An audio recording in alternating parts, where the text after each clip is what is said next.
update. It's kind of a State of the Union, State of the Association meeting.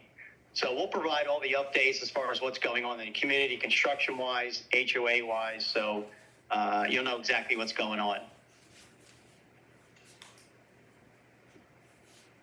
So we've muted everybody, so please, make sure your computer and phone and microphone is muted to eliminate any background noise. We do have the availability to mute you if we see that you're not muted. We did ask everyone to provide questions before October 13th, and we do have a lot of questions that we're going to get to later. They're included in the PowerPoint presentation, so thank you for that. We will not be taking any questions at the end. We feel it's best to be respectful of everyone's time. If you do have questions after today's presentation, feel free to email me anytime. Wow. Next slide, Mike.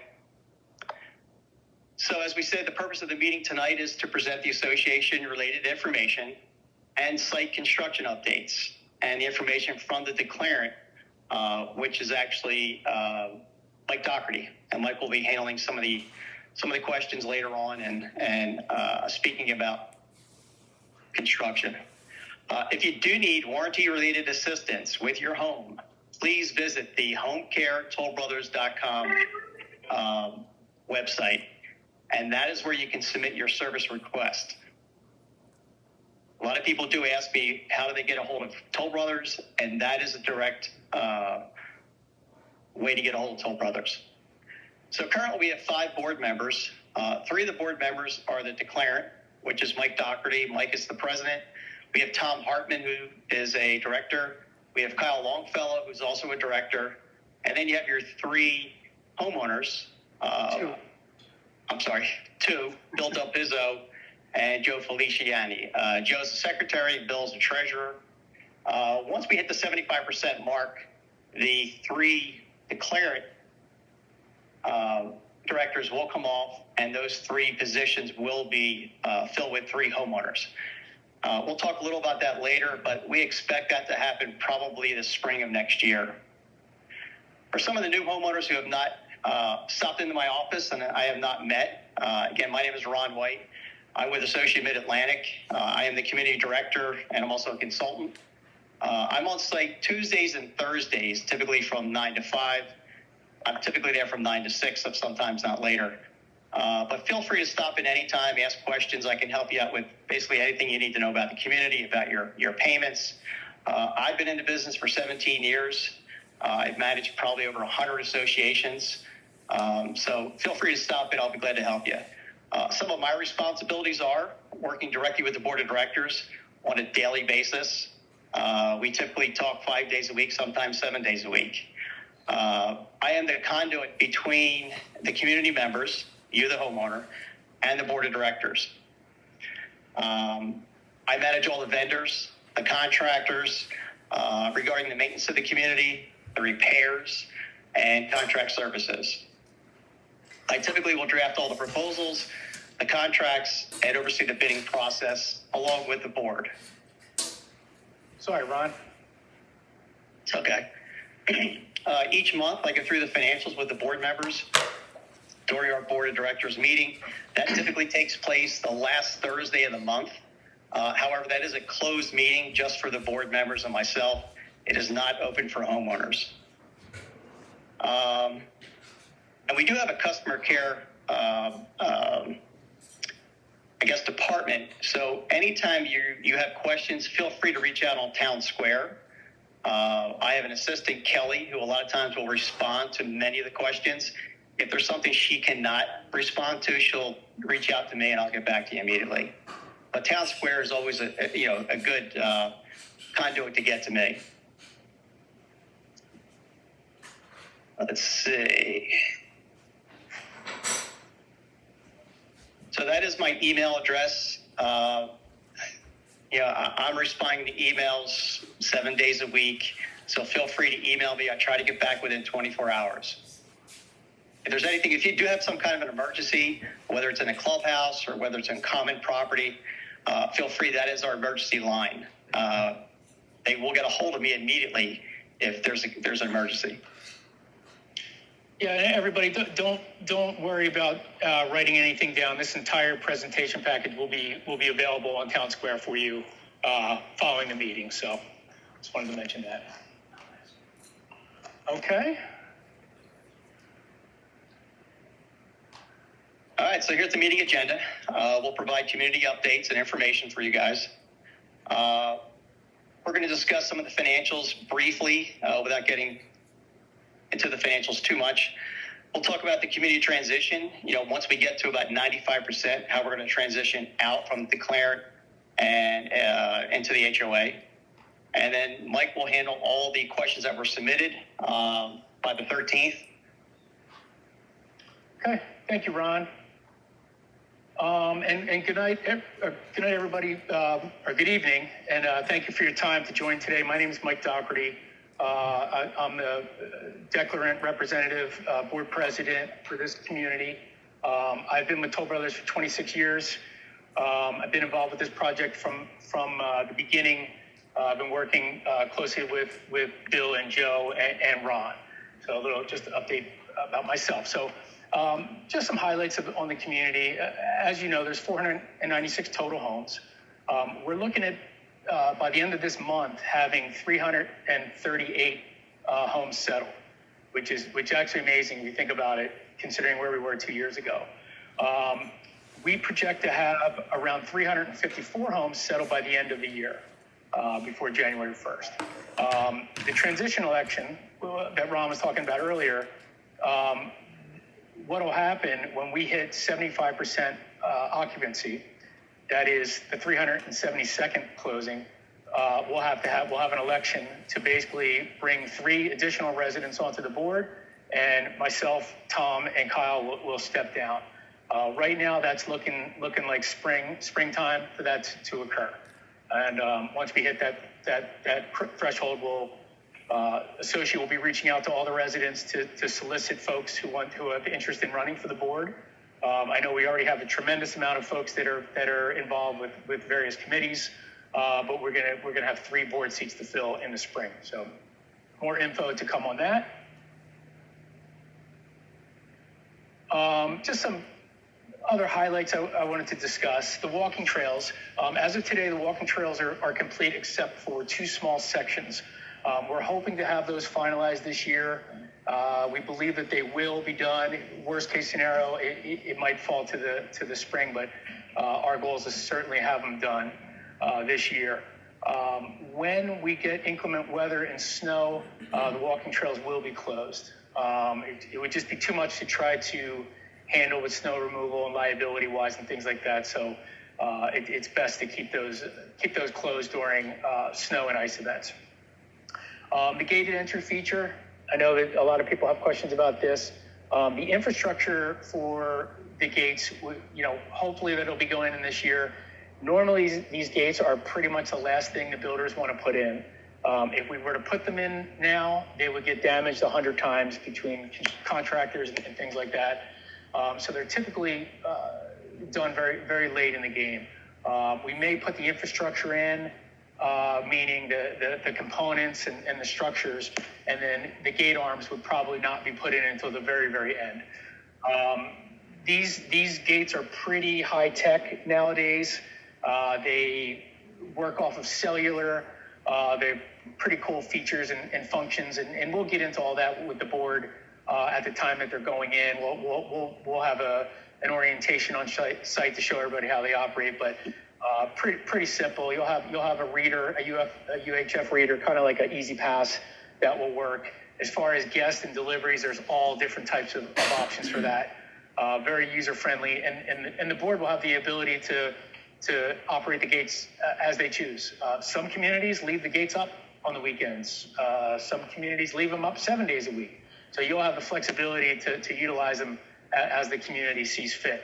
And that's certainly a decision we would not want to be involved with, and it makes sense for the 5 resident board to make those decisions. The riparian buffer areas. These are the areas surrounding streams and ponds within the community. Just to set the expectation, these will take a few years to be fully established. They're a very important part of the stormwater management design of this large community. They help promote water quality into the waterways, the streams, and the ponds. They create natural habitats. We will be coming in to mow the entire riparian buffer this fall, likely in the next few weeks. The idea is to get it cut down, and we're going to be overseeding them just to ensure they get proper germination. Annual trimming in the early spring of these areas may be required until the buffer is fully established. So it could be a couple years. Once they're fully established, they may need a lot less maintenance going forward as they become naturalized. So it's kind of a in the future thing to see how they come in. Any dead or missing landscape plantings within the riparian buffer areas will be addressed. We can't really say exactly when they'll be addressed.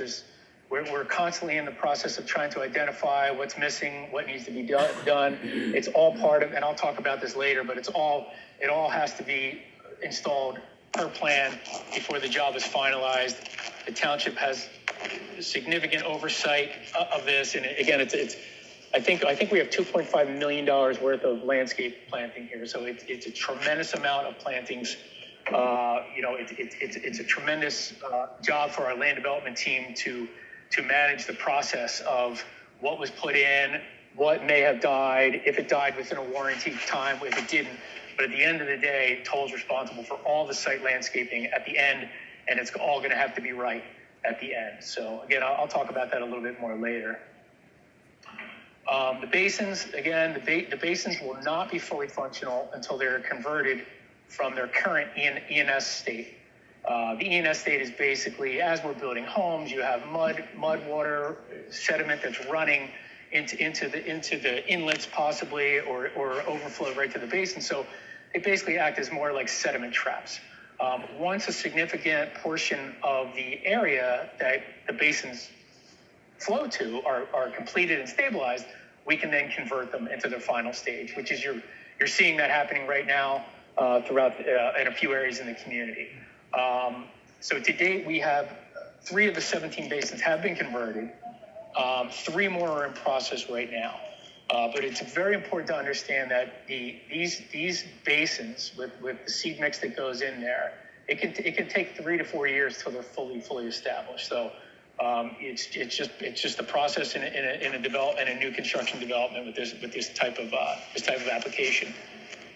So the basins, some of these the ponds are going to receive air bubblers and or fountains. So both basins behind the clubhouse will have diffused air bubblers. So they pretty much move the water underneath. The fountains will spray up. The air bubblers just get it moving underneath. So the basin between White Boulevard and Nelson and White near the future Ellery Way will have the air bubblers. The large basin behind the clubhouse and the basin on White near Ellery Way will have fountains as well. So, and the timing on those is probably towards the end of the job as well. Again, we don't want to risk having any sort of sediment entering into those areas when these devices are running. Installation or replacement of missing or dead plant materials it's an ongoing project. I know we get a lot of calls about certain street trees that may have died or open space landscape may die or may be missing. Again, it's a tremendous undertaking. It will all be installed exactly per the plan. It must be. So it's please just be patient with this stuff.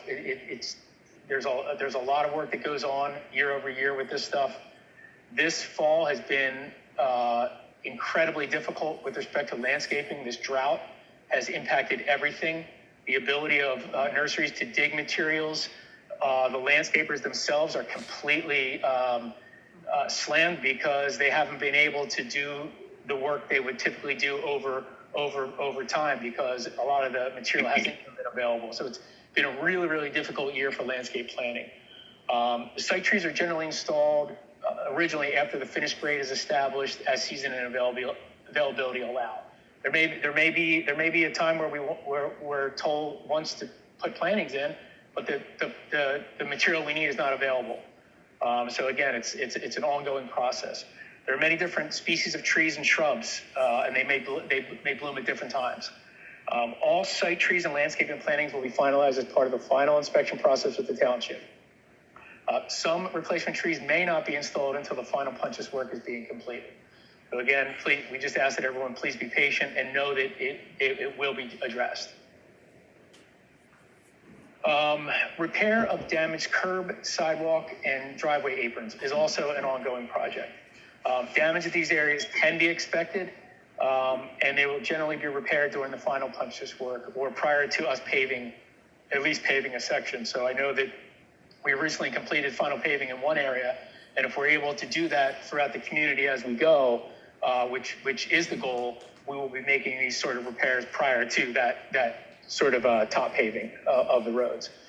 Another thing about concrete, it's very important that residents on your own, that you do not purchase and apply any sodium salt-containing ice melting products. Unfortunately, this is a problem we see in almost all communities, where folks might go buy some stuff to have on their own, just in the event that the association's contractors don't get there in a timely manner, and they might put some stuff down that could be very, very harmful for the concrete, and it can really eat away and destroy the concrete. And it's important that we don't do that, because there's no warranty on that, and the association would have to pay to replace that if it was damaged. So we just ask that you please be mindful of that. And Ron, I'm going to hand it back to you for now, and then you can come back to me when you're. All right, so we'll talk financials briefly. We don't want to get into it too much, but just to give you some history, typically the fiscal year will start when the first home is sold and that first assessment is collected. In Regency Waterside, that case was in May. So the fiscal year was May to April, and what we did last year is, again, based on the governing documents, where they suggest that the fiscal year be from January to December. So we actually made that change. We applied to the IRS, and they responded. They approved it. So our new fiscal year is January to December. So the financials you're seeing right now on Town Square are from January. So going forward, it'll be a calendar year, fiscal year. The monthly financials, I don't put the entire package on Town Square, but I do put the balance sheet and the income and expense comparative on Town Square each month. That is always open to the homeowners. They can see what's going on in the community regarding financials. If you go into Town Square, go into the document section, and then look under financials, and you'll see where it says homeowner financials. Feel free to take a look at them. If you have any questions, let me know. Again, it will be the balance sheet and the income and expense comparative. You'll see how we're doing year to date regarding variances. Remember this. So there are 3 separate budgets for Regency. There's a common budget that everyone, contributes to. The singles have a separate budget, and the townhomes have a separate budget. We'll talk a little about that later. But as of today, just so you are aware, the balance sheet, the operating cash fund, is basically $20,000.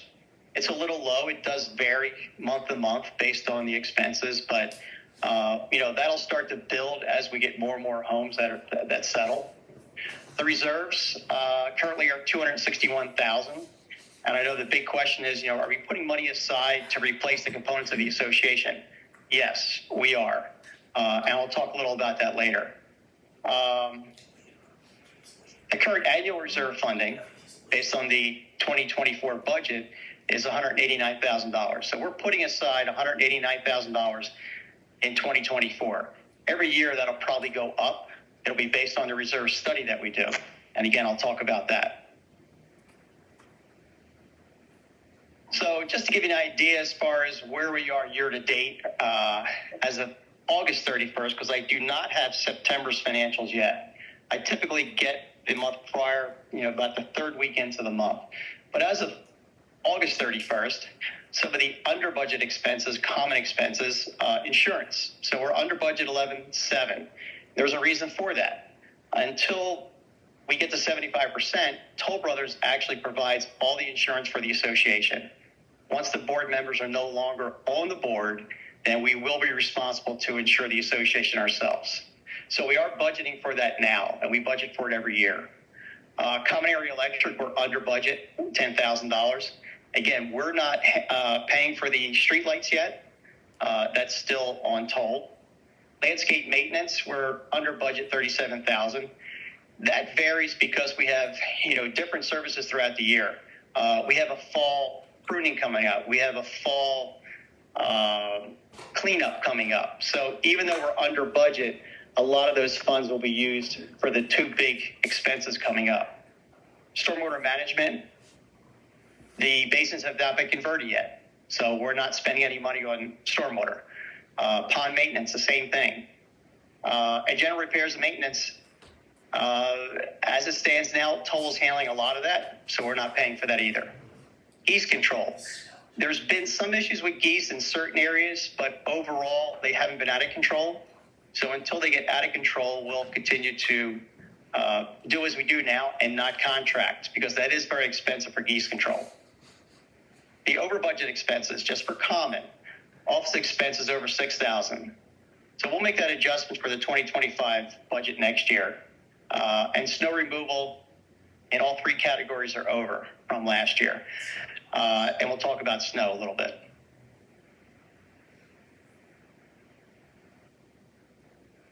So the difference between the three budgets is the singles and the townhomes. So the singles individual budget includes their landscaping, their snow, and their trash removal.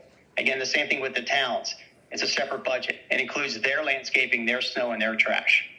So we're under budget landscaping, which is a pretty significant number, which we like to see. But again, we have two big expenses coming late October and November. And we're over budget in snow removal. Again, in all three categories, we're over in snow. For the townhomes, landscaping maintenance, we're under budget 32. We're under budget in trash. And the reason is we have to kind of estimate how many homes we think will settle throughout the year, because we do pay a per home per month fee for trash removal. It's somewhere around $29 to $31 per month per home. The over budget, snow. So basically last snow season, Autumn Hill was charging, based on the contract, a time and material fee.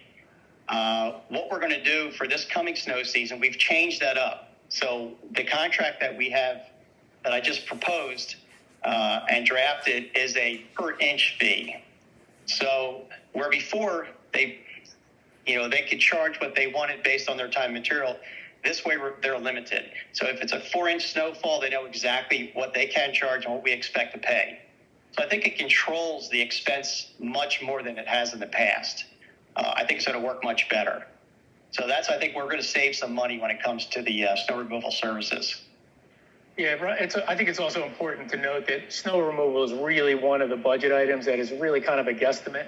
You really don't know year over year what you're gonna do. One year you could have a significant surplus. You could have $100,000 that you didn't spend, and the next year you could be over 100. So snow is a very difficult one. We typically try to look at historic averages over X amount of years and come up with a number, but it's really a tough one to budget for because of the unknowns. So the 2025 draft budget has been completed and is under review right now. So I presented it to the board a few weeks ago. We're going to tweak it over and over and over again. And, we create that budget. I create that budget based on year-to-date expenditures, based on contracts, based on community knowledge. What's different about this community compared to other communities?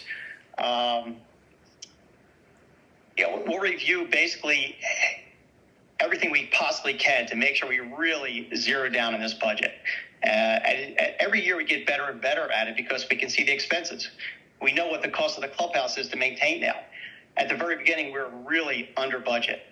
So I think we have a pretty good handle on it now. A lot of people say, well, what about, are we considering the final completion estimates as far as income and expense? Yes. Part of that budget we put together, we do look into what will be, as far as the income, with a total build out of 496 homes. All that's taken into account. Is it normal to have an increase every year? I think so. And unless you know of some areas that expenses decrease, which I don't, and typically the CPI is around 3 to 4%. So a typical increase is going to be about 3 or 4%. Do we expect an increase next year? Probably, but a very slight increase, nothing like we had the year prior. So a lot of people ask, are we putting money aside to replace the components of the association? Yes. There was a preliminary reserve study that was done before the committee even started, and it kind of gave us an idea of what we should be putting away each year for the next 30 years for those component replacements. Once we get to about 95% completion, what we'll do is we'll go out and we'll hire an engineering company who specializes in reserve studies. It's going to cost about $25,000-$30,000 to have this done, but we'll get a complete reserve study done. We'll have the funds to do it. We've already started putting money aside for that. And what that'll do is it'll give us a cost analysis for the next 30 years. They'll look at each component, and the biggest component is going to be that clubhouse. But look at all the current condition of the assets and their expected life, and what it's going to cost to replace that item, say the roof of the clubhouse, what it's going to cost to replace that 17 years from now. And we start funding for that today. So in 17 years, we have the funds available to replace that roof. And we're talking everything from curbs to sidewalks to roads to fences to basins to culverts. Basically all the components of the association, which is all the assets of the association. And these are those components: the irrigation system outside the clubhouse, the gate system, the guardhouses, the retaining walls and fences around the basins. So these are things that will be included in that reserve study. It'll cost $25,000-$30,000, and we'll get it done. I'd say probably the end of next year we'll start. It does take a few months. It'll be just before we do the transition study. So okay, talk about transition. Yeah, Sorry, go ahead, Mike. I'll go from here. I appreciate that. So a lot of people, you hear the term transition a lot today, and just I want to kind of get into a little bit more of the details what that is. So the transition, first we're going to have the election, and we talked about that earlier, and that's basically transitioning the governance of the association to all residents. But the actual transition, it is a process that happens over a long period of time. And it's basically transferring control and responsibilities of the governing board from the declarant to the residents. We're going to be working with the board is going to be working with the developer over time to ensure all the required physical elements have been installed per the plan. So everything, we have an approved plan. The township's approved it. The township is heavily involved with oversight and inspection of that. And that's what we have to build. And again, the board will be involved with that. So we already talked about the election, which is going to be next spring. And back to the transition, it's a multi-stage process. So I would expect that we will still be discussing the transition 1 to 2 years after the last house is settled. That's pretty typical, just because of the amount of work that still has to be finalized, tweaked, and completed. The association is essentially going to hire their own third-party engineer that is going to basically do exactly what the township engineer is doing. They're going to kind of do a full inspection of all the common elements. They're going to come up with a list of any concerns or questions or what they feel might be defects. That's going to be presented to the declarant. Declarant will take all of that list that we call it a reserve study, and will basically identify everything in there and respond to everything in writing. And that will kick off a series of meetings that, again, will happen over a long period of time until everything in the community is completed. Typically what will happen is that the board will form a special committee for the transition, that people that can just laser focus on that. And again, it's something that it's a very important part of this process. And again, it's like Ron said, you're going to be spending money to hire specialists to ensure that the association is happy with everything that Toll is building. In a perfect world,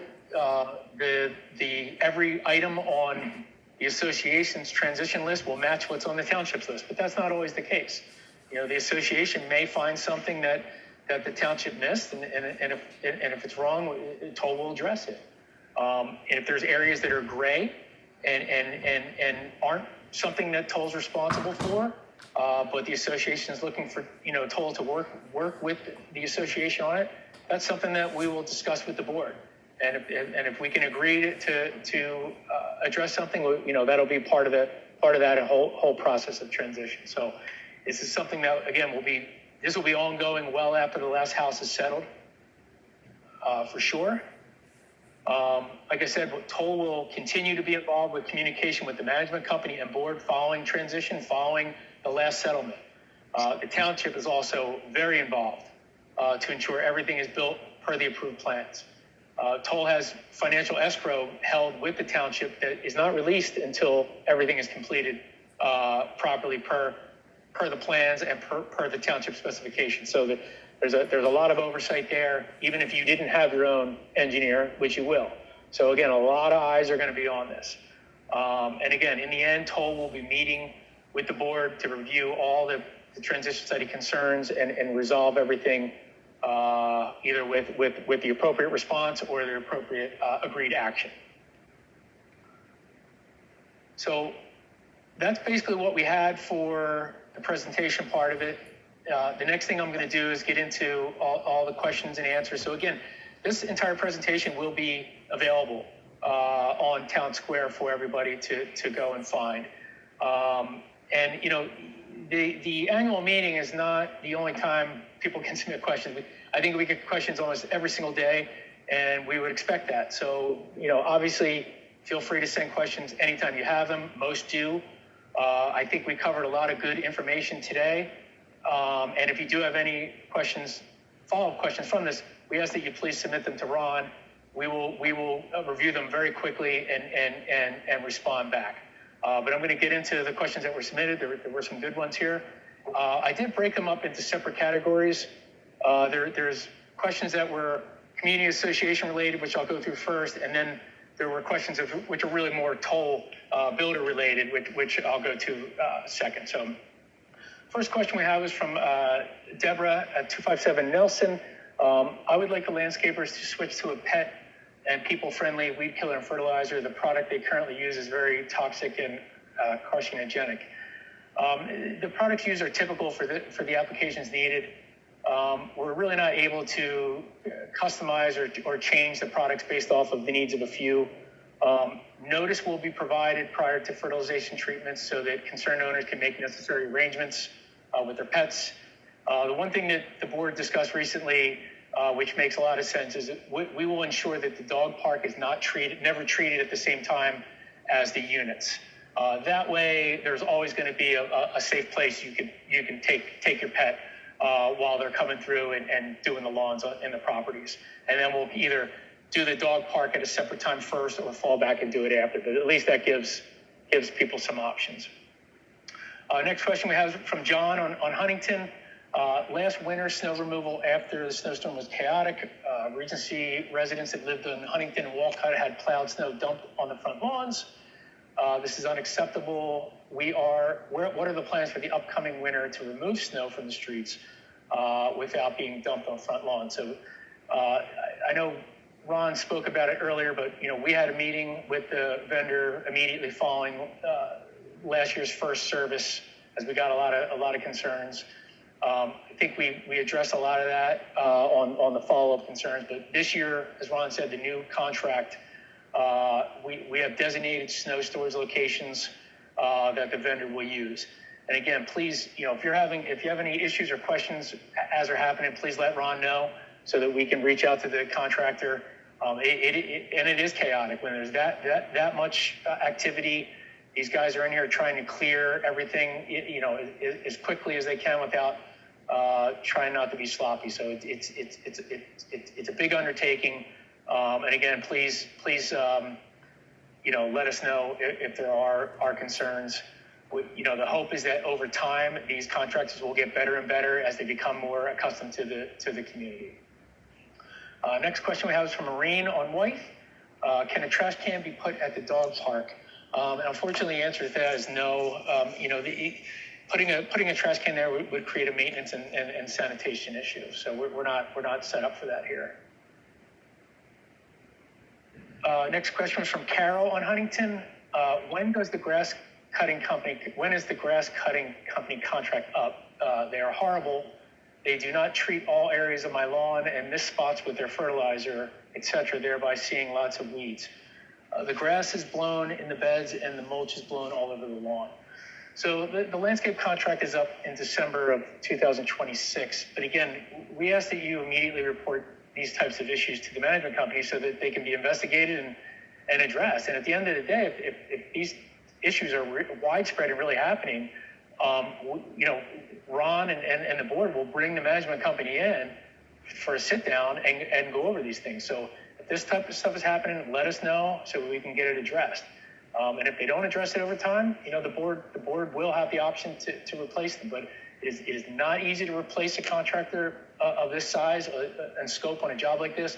It's usually better for us to be able to just, to stand on their necks and get them to make sure that they're providing the service that we need here. Can we get a schedule of the turf applications so that we can get extra on our own, if we want to get extra on our own to coordinate with the existing applications? I asked Ron, and he says we don't have a schedule. We should have a schedule. So the answer is yes. The management company, Ron, we will do a better job of providing advance notice on any treatment applications going forward, and that should be at least a week prior. I believe that the contractor also may be putting some signage up at intersections when they're about to do work. I think that's a good practice as well. So, again, we will continue to try to do better on notification. Are they going to be taking care of the land behind our yards on Huntington, back of the walking trail they are putting in, and are they putting in any plants or trees back there? So, again, the walking trail stuff has been in process for a good part of this year. Recently, they finalized kind of putting in topsoil to blend in the path to the existing grass areas. As for the landscaping, a copy of the landscape plan is available in the management office. If any common area landscape plantings are missing or dead, and anyone feel free to please stop in if you would like to take a look at that plan to see what is supposed to be in the common areas around your house. Please, you're welcome to do that. But understand that anything that's missing or dead, as we talked about earlier, will be installed at the latest as part of the final punch list when the community is complete. It may happen sooner. There's continual list of replacements that our land team tries to get that are under warranty. But for the things that are dead and out of warranty, it's most likely that they will be put in at the very end at once, because it'll be a massive list and a massive contract to have contractors go in. We cannot just go in piecemeal and take care of the one tree here and the one tree. It's just not possible. As far as the turf between the yards and the trail, all of that will be maintained as lawn from your home all the way back to the trail if you abut a trail. And then beyond the trail, at least one path of a clean mow line will be maintained for the trail to create like a nice line there. Why is it so long for someone to get back to me regarding damage from landscaping people? Why does it take so long for repairs if someone has damage to their yards or property, actually? So, the landscaper is responsible for any damage that they cause. The management company reports these issues, and they do follow up the best they can. The expectation is we send it to them, and they're gonna take care of it. It's very difficult for the Rons of the world to have to follow up on these individual things. It becomes a time management issue. They're there. They have a limited amount of hours to handle all of the business for the association. Going forward, if the association wants to double their hours or triple, that's fine, but that impacts what we pay. So it's a fine line. But going forward, I think this change is really going to help everybody.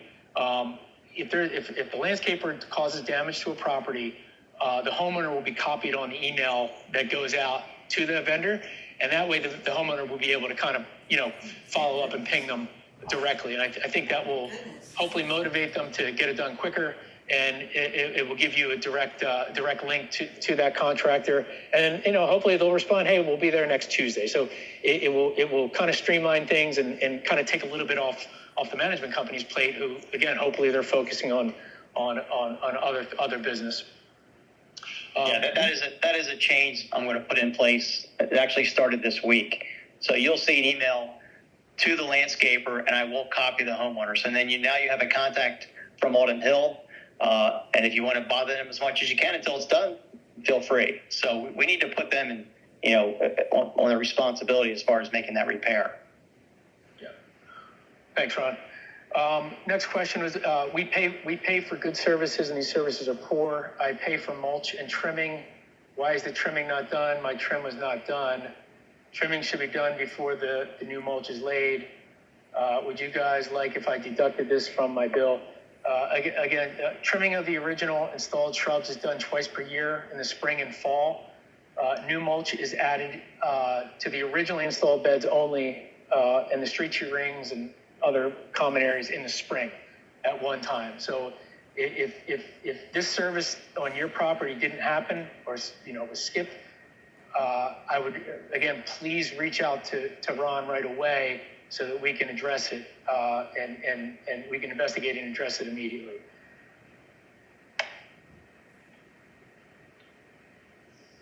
All right, next few questions are from Denise on Huntington Lane. We have been alerted that the Water and Sewer Department in Horsham is concerned about residents here flushing inappropriate things down the toilets, and raise rate could come our way because of this. This problem could very well be coming from the very big and busy construction activity here, not the residents. Your thoughts? Well, for the specific issue that came up that caused all this, there's direct evidence that it did occur from a settled home. It was in the line from that house out to the curb, which is why the notice was sent. Contractors here are not permitted to use bathrooms in homes under construction, which is why you see all the portable toilet places throughout the site. So again, our team, our construction production team is aware of this. They echo it down to the contractors to make sure they're not using our bathrooms. And again, we just ask that everybody do their part and follow this as well. Do you ever see a time in the future when the association could have tiered HOA fees so that aging residents can opt out of using the pickleball courts, pools, or gym? Do you manage any developments where there are tiered fees? And the simple answer to that is no. There is no way to do that. It's not how the community is set up. All common expenses are divided equally over the 496 units, per the governing document. So to change that would not be something simple or anything that we could do at this time. When we reach the 75% ownership and the residents replace total on the board, it is my understanding we will still be managed by Associa unless we decide to hire another company. Some here are wondering, rather than leaving Associa, what kind of room for negotiation exists if there are aspects the residents deem unsatisfactory. Again, the board can replace the management company at any time. But as mentioned earlier, the management company has a limited number of hours to handle all business for the association. These types of communities during the development years are much more difficult. It's a confusing time. There's a lot going on. And, a lot of times the management, the Rons of the world maybe are taking a little bit of extra heat than they probably would if it was in 10 years from now when the community is 100% done, everything is known, and we're just up and running. So One thing I will say, and I think some of the resident board members have brought this up in the past, is that, residents going to the management company for non-associated related matters, it really takes away from their need to follow up on things and do the things that we're really paying for them to do here for the association. This happens very frequently here. If you go in Town Square and look, so many of the requests are really things that should be pointed towards toll and not the association. So Ron spends a lot of time trying to respond and follow up, or folks may stop by the office and they want to talk about, a warranty issue with their house. And so these types of things really can kind of clog up the management company's workload. So even though over the course of until we complete the job, the management company hours will actually increase as we bring on more homes. But it's important to not inundate the management company with non-association related matters. So, again, examples going to them with questions on your home or warranty. We ask that you please reach out to the customer care department for any questions or concerns regarding the house, and that would be very, very helpful. So, next question was. There has been a concern here about the products Autumn Hill uses on the shrubs and lawns related to the health of residents, pets, and plants. Again, I think this question was brought up earlier. And again, the managing company will provide all the specifications for the products used. They're very common products that are used in virtually all communities like this throughout the whole state. All right. The last few questions that we had were more toll-related questions, but I'm still happy to go through them. First question was from Maxine on Hughes. Per an email response from Mike Doherty, Toll had submitted a request to the township to change the approved plan to remove the planned path leading to Limekiln Pike and instead complete the walking trail into the cul-de-sac. So yes, this change was actually requested from the resident board members last year. Toll had no objection to doing it. I discussed it with the production team, but in order to make a change like that, we really had to get approval from the township. We can't just make a change like that. We sent it to the township. They reviewed it internally and came back and they denied the request. The township board was adamant that the trail did connect out to Limekiln. So the answer is the trail has to be built per plan, and it will be built per plan. Next question was from Carol on Huntington. I have an N-unit townhome. When am I getting the tree that was taken down and promised replacement over a year ago? It is an eyesore. Again, we're not really able to speak to specific areas at this time. I don't know who may have said that, or if they said that, or if they misspoke, but the site landscape insulation replacements are ongoing. All site landscaping will be in place as part of the final list. Our team is working on that as we speak, looking at constant inventory of what's missing. So if something was taken down, I can't tell you specifically your one tree if it's going to be done this fall or next spring, but it will be done at the latest at the end of the job in one swoop when we come in and do the bulk of everything. And it is a significant number of trees here. The next question was from Rich on Hughes. Why is the walking path not finished? So again, we talked about this earlier in the presentation. We hope to have the entire path completed this fall. That's our plan. We just are waiting on verification from the paving contractor with their availability, dates, weather, all these things are factors. But we're hoping to get it in this fall. If not, I can't imagine it not being done in the spring at the latest at this point. Sue Miller, a little over a year ago at a Zoom meeting with the board of directors, one of the Toll employee directors responded to a comment about the terrible acoustics in the clubhouse, meeting and game rooms. He indicated they were going to research solutions to provide mitigation for the echoes. Please provide an update on this issue. So Toll, we did investigate that back in the fall of 2023, And essentially, we just do not agree that there's a defect in the design. It is a big, large open space, and the echoes that's what you get in big spaces like that. The clubhouse was built per plan. It was certified.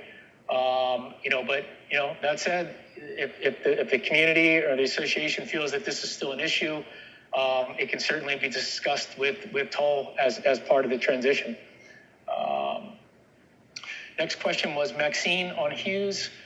Can the HOA provide timing as to when the bubblers and the ponds will go in?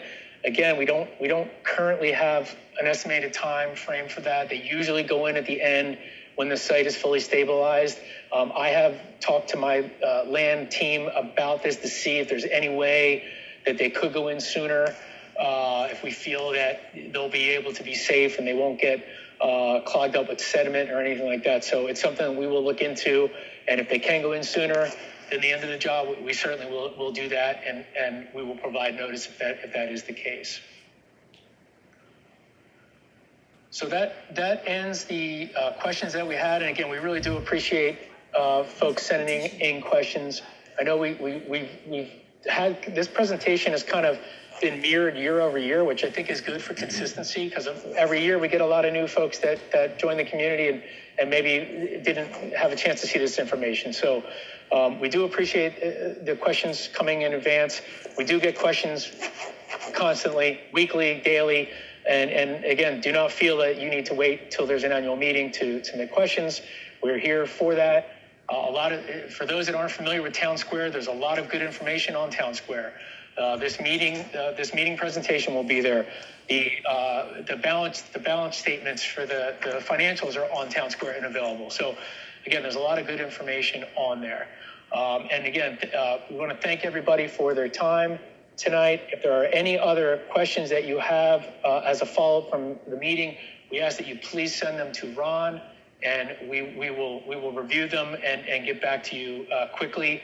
And we'll post those questions on Town Square as well, just for full transparency, so that they are all there. So Ron, do you have anything else you wanted to add before we let everyone? No, I think I'm good. Yeah, I appreciate everyone taking the time to attend the meeting. They addressed it.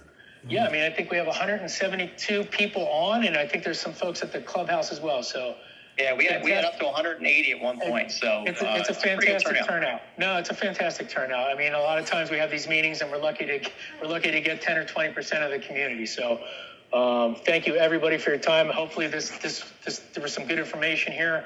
And again, this presentation will be available for you to view on Town Square tomorrow morning. Ron? Yeah. When I get in tomorrow, I'll put it on.